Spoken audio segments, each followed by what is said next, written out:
झारखंड के मुख्यमंत्री पर मुकदमे झूठे लगाए कि नहीं लगाए? और आपके हमारी पार्टी के नेता मोहम्मद आजम खान साहब के ऊपर झूठे मुकदमे लगाए कि नहीं लगाए? उनके परिवार के लोगों पर झूठे मुकदमे लगाए कि नहीं लगाए? उनके बेटे पर झूठे मुकदमे लगाए कि नहीं लगाए?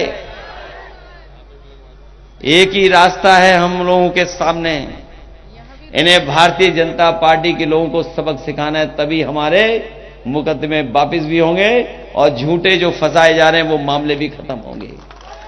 ये तो बड़े लोगों को फंसा रहे हैं, लेकिन हमें सुनने में आया कि हमारे छोटे कार्यकर्ताओं को भी फंसा रही है सरकार। हमारे साथियों पर झूठे मुकदमे लिखा रहे हैं। ये राजनीति में खिसियाता कौन है ये बताओ पहले। अगर इनकी सीटें सब निकलने वाली थी तो बताओ पुलिस को आगे क्यों कर रहे हैं, झूठे मुकदमे क्यों लगवा रहे हैं?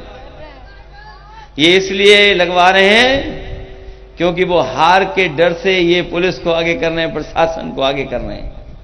लेकिन हम जानते हैं मुरादाबाद के लोगों को 3 दिन की तो बात है, अगर पुलिस पकड़ने आए तो पकड़ में मत आना। लेकिन हम आपसे निवेदन करेंगे कि वोट डालना मत भूलना। मतदान के लिए सावधान रहोगे कि नहीं रहोगे? जितना मतदान के लिए सावधान रहोगे उतना ही हमारा लोकतंत्र मजबूत होगा।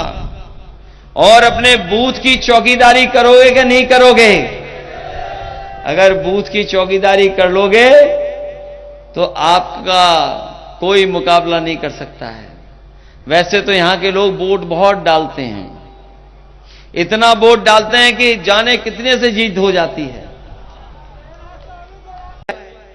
ऐसे कम से कम 60 लाख बच्चे हैं, और अगर हम 60 लाख बच्चों का हिसाब किताब लगाएं तो ये सरकार बनेगी नहीं, क्योंकि एक तरफ तो किसान नाराज है और दूसरी तरफ नौजवान नाराज है, जिसके साथ इस सरकार ने खिलवाड़ की उसके भविष्य के साथ। और अगर 60 लाख नाराज हैं तो उन 60 लाख के अगर मां बाप को हम जोड़ दें, 3 सदस्यों को एक परिवार में अगर हम मान लें, तो सोचिए अगर 60 लाख नौजवान परीक्षा नहीं लिख पाए, जिनका भविष्य इस सरकार ने अंधकार में डाला है, तो उन्हीं परिवारों को अगर हम जोड़ लें तो 60 गुणा हम 3 से कर दें तो 1 करोड़ 80 लाख हो गए।